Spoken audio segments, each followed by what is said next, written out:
नमस्ते। माल्टा, गोजो र युरोपमा रहनुहुने नेपालीहरूलाई चाहिँ नमस्कार छ।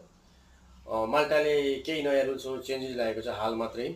हाल चाहिँ हस्पिटालिटी सेक्टरमा चाहिँ थर्ड नेसनबाट चाहिँ थर्ड नेसन भनेको यो अरू कन्ट्रीहरूबाट आउनेहरूलाई चाहिँ स्किल पासमा चाहिँ थोरै चेन्जेस ल्याएको छ है त।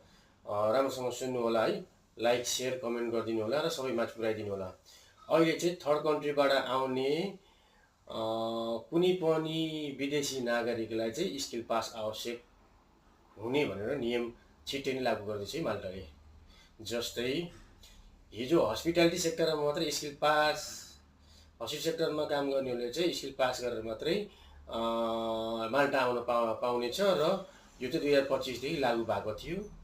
अहिले चाहिँ के भयो, त्यो हस्पिटल सेक्टरमा चाहिँ स्किल पास लागू गर्यो, तर चाहिँ के भयो भन्दा चाहिँ मान्छेहरूले जसलाई चाहिँ स्किल पास गाह्रो लाग्छ तिनीहरूले होटल लाइन छोडेर इन्डस्ट्रीतिर जानुभयो, प्याकेजिङतिर, के अरे कन्स्ट्रक्सन लाइनतिर, तपाईँको अरू सामान्य कामहरूतिर, पसलतिर, मलहरूतिर जानुभयो। जसले गर्दा चाहिँ के भयो चाहिँ माल्टाको हस्पिटालिटी सेक्टरमा चाहिँ स्किल मेन पावर कम भयो।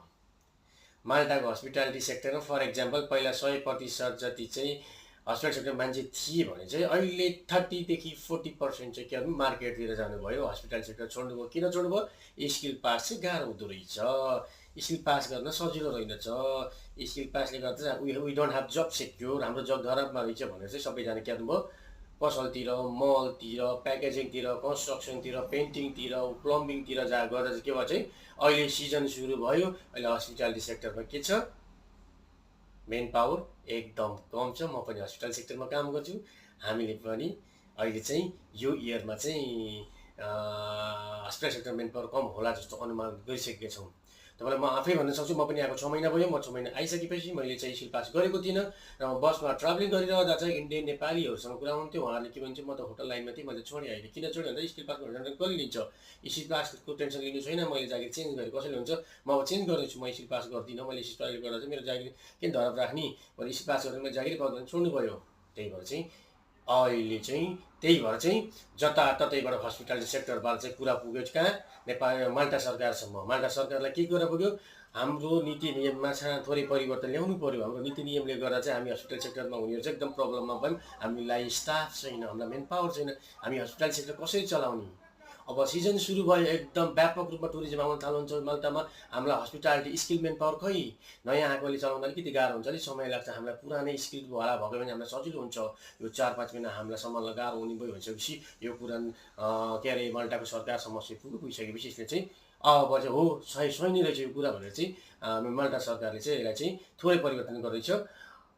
स्किल पास चाहिँ अब चाहिँ not only hospitality sector, skill pass is mandatory to all sectors, plumbing, cashiering, everything, marketing, then everywhere now hospital सेक्टरमा चाहिँ स्किल पास मात्र होइन कि अब अल सेक्टरमा चाहिँ म्यान्डेटरी गराउँदैछ। तर जुन हस्पिटालिटी सेक्टरमा हाम्रो जो धेरै कुराहरू कभर गरेको थियो, इङ्ग्लिस ल्याङ्ग्वेजदेखि लिएर मल्टिस्टुडियम प्रोडक्टदेखि लिएर हरेक कुरा जुन विधाहरू चाहिँ हस्पिटालिटी बेसिक कस्टमर सर्भिस हरेक विधाहरू इन्क्लुड गरेको थियो भने चाहिँ सायद प्राइसमा पनि कम हुनसक्छ मार्केट एरियाको लागि, र कोर्स पनि सजिलो हुनसक्छ। तर कोर्स चाहिँ म्यान्डेटरी बनाउँदैछ स्किल पासको लागि। त्यसमा चाहिँ गृहकारी हुँदैछ माल्टा सरकारको अनि माल्टा टुरिज्म सेक्टरको। त्यही भएर चाहिँ सबैले स्किल पास गर्नुपर्छ, सबै तयारी अवस्था रहनु होला। नेपालबाट कसैले बिना स्किल पास ल्याउँछु भन्दा भने अहिले चाहिँ कसैसँग पनि अप्लाई नगर्नु होला, सुरक्षित रहनु होला। माल्टामा आएर चाहिँ स्किल पास गर्न सक्यो भने नेपाल फर्किनुपर्छ। तपाईँहरू फर्स्ट हुन्छ, कुनै दलालले प्रलोभन देखाउँछ भने तपाईँले स्किल पास नगरिकन नआउनु होला है। माल्टा सरकारले चाहिँ अहिले चाहिँ हस्पिटल सेक्टरमा स्टाफ सर्टेज हुनासाथ चाहिँ सबै कुरा चाहिँ अध्ययन अनुसन्धान गरिसकेपछि अब स्किल पास चाहिँ सबै सेक्टरमा गरायो भने चाहिँ हस्पिटल सेक्टरको मान्छे अर्को सेक्टरमा सजिलो छ भनेर भाग्दैनन् भनेर चाहिँ यो लागू गर्न थालिएको हो। त्यही भएर चाहिँ तपाईँहरू सबैजना चाहिँ हस्पिटल सेक्टरमा हुनुहुन्छ भने चाहिँ अथवा मार्केट सेक्टर हुन्छ भने स्किल पास गर्नुपर्छ। अब नेपालमा आउँदा फेरि मार्केट सेक्टरमा पनि स्किल पास गर्नुपर्छ। कसैको प्रलोभन होला नआउनु होला, सबै कुरा बुझ्नु होला है। ल म तपाईँलाई चाहिँ टाइम्स अफ माल्टाले लेखेको चाहिँ पुरै समाचार पढेर सुनाइदिन्छु। हाल आतिथ्य क्षेत्र हस्पिटालिटी सेक्टरमा काम गर्ने टिसिएन थर्ड कन्ट्रिजहरू नेसनको मान्छेहरूलाई चाहिँ नेपाली थर्ड कन्ट्रीको श्रमिकहरूलाई चाहिँ हाललाई मात्र सिप पास गर्न आवश्यक छ। तर सरकारले फोर्नियर परिवर्तन गर्ने योजना बनाएको छ। केही नियम परिवर्तन गर्ने योजनामा छ सरकार। नयाँ सरकारी नीतिले माल्टामा काम गर्ने प्रत्येक नयाँ तेस्रो देशका नागरिकलाई माल्टी संस्कृति मान्यता र अधिकारहरूमा केन्द्रित सिप पासको संस्करण पुरा गर्न बाध्य पर्नेछ। यो पहल आगामी दिनहरूमा घोषणा गरिने तयारी गरिएको छ। हाल हस्पिटालिटी क्षेत्रमा काम गर्ने तेस्रो देशका नागरिकहरूसँग मात्र आतिथ्य सेवामा काम गर्ने कामदारहरूले कोर्स लिएर र परीक्षा उत्तीर्ण गरेपछि प्राप्त गर्ने सिप पास प्रमाणपत्र हुनुपर्ने आवश्यकता छ। यो भनेको चाहिँ हस्पिटालिटी सेक्टरमा अहिलेलाई चाहिँ स्किल पास हुन जरुरी छ भन्न खोजेको। स्किल पासले कामदारमा काम गर्ने सम्बन्धित विषयहरू जस्तै ग्राहक सेवा, कस्टमर सर्भिस र विशेष कामसँग सम्बन्धित वर्क रिलेटेड जब सान्दर्भिक दक्षहरू समेट्ने छ। वर्क रिलेटेड जब भनेको वेटरको रिलेटेड जबमा चाहिँ सबै कुरा समेटिने छ स्किल पासमा। यसले माल्टा र आधारभूत अङ्ग्रेजी भाषा सिपहरूको बारे पनि विषय पनि समेटिन्छ। यसले चाहिँ माल्टामा चाहिँ अङ्ग्रेजीमा बोल्न पनि कम्युनिकेसन गर्नुपर्ने भएको चाहिँ अङ्ग्रेजी भाषाहरू पनि समेटिने छन्। माल्टामा काम गर्ने योजना बनाएका प्रत्येक नयाँ तेस्रो देशका नागरिकले माल्टा सर्नु अघि सिप पासको संस्करण पुरा गर्नुपर्ने विचार छ। सरकारी स्रोतहरूले टाइम्स अफ माल्टालाई जानकारी दिएको छ। यो कोर्सले माल्टाको संस्कृति मान्यता र अधिकारीहरूसँग सम्बन्धित मुद्दाहरूलाई समेट्ने छ, जसमा कामदारहरू कामका रूपमा उनीहरू अधिकार प्राप्त समेट्छ उनीहरूले भने। बुझ्नुभयो नि? माल्टाले अहिले चाहिँ नयाँ रुल्सले गर्दा चाहिँ के हुँदैछ भन्दाखेरि चाहिँ स्किल पास म्यान्डेटरी गराएको छ। उदाहरणको लागि एक कामदारलाई थाहा हुन्छ कि उनी 40 घण्टा भन्दा बढी काम गरिरहेका छन् भने उनलाई ओभरटाइमको दरमा तलब पे गर्नुपर्छ, तलब दिनुपर्छ। यो सिप बित्दै जाँदा उनीहरूलाई कामदारको आधारभूत अधिकार के हो भनेर थाहा हुनेछ। स्किल पास गर्दाखेरि जुन कोर्स पढ्नुहुन्छ नि त्यो कोर्स पढाए चाहिँ तपाईँले माल्टाको बारे थाहा पाउँछ। माल्टामा 40 घण्टापछि ओभरटाइम पे गर्नुपर्छ भन्ने कुरा जानकारी पनि स्किल पास रिपोर्ट थाहा पाउनुहुन्छ। यो कोर्स माल्टा समाज र माल्टामा बस्ने नेपालीहरूबाट के अपेक्षा गरिन्छ भन्ने कुरामा बारेमा छ।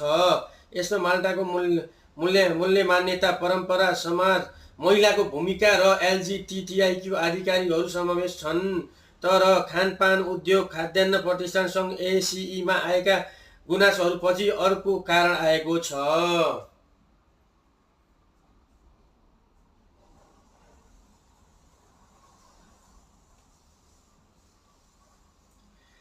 रेस्टुरेन्टहरूले भनिरहेका छन् कि सिप पास भएका कारण कम मानिसहरूले जागिरका लागि आवेदन दिइरहेका छन्। ती टिएसिएन कामदारहरू अन्य उद्योगहरूमा जान्छन्। टाइम्स अफ माल्टालाई भनिएको थियो।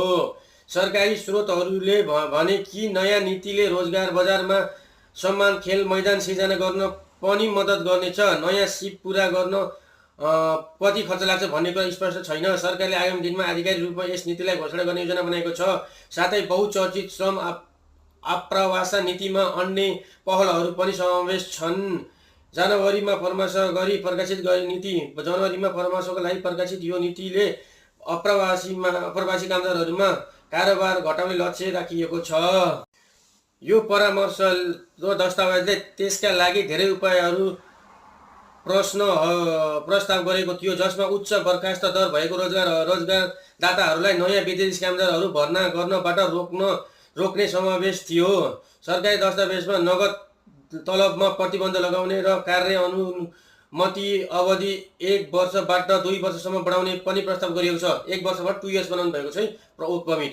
दस्तावेजले तेस्रो देशका नागरिकलाई नयाँ जागिर रोज्नको लागि थप समय दिनको लागि आफ्नो जागिर गुमाए वा छोडेमा 10 दिनबाट 60 दिनसम्म अनुग्रह अवधि बढाउने प्रस्ताव पनि गरेको छ। जनवरीमा नीतिको बारेमा बोल्दै रोजगार तथा गृह मामिला मन्त्री वायरन क्यामिलियाले सरकारको योजना माल्टाको जनसङ्ख्या स्थिर गर्ने बताएका थिए। हामीले हालैका वर्षहरूमा देखेको जनसङ्ख्या वृद्धिलाई फरक दिशामा लैजाँदैछौँ भन्ने स्पष्ट कुरा पारेका छौँ। त्यो वृद्धि अर्थतन्त्रलाई सेवा दिन आवश्यक थियो, तर हामीले फरक निर्णय लिनु आवश्यक छ किनभने हामी त्यहाँ हुन सक्ने चुनौतीहरूलाई बुझ्छौँ, क्यामिलेरीले भनेका थिए। है अब सबैजनाले बुझ्नुभयो, नयाँ रुल्स ल्याउँदैछ माल्टामा। स्किल पास सबैलाई म्यान्डेटरी छ, तयार अवस्था रहनु होला। शुभकामना, धन्यवाद, बेस्ट विसेस।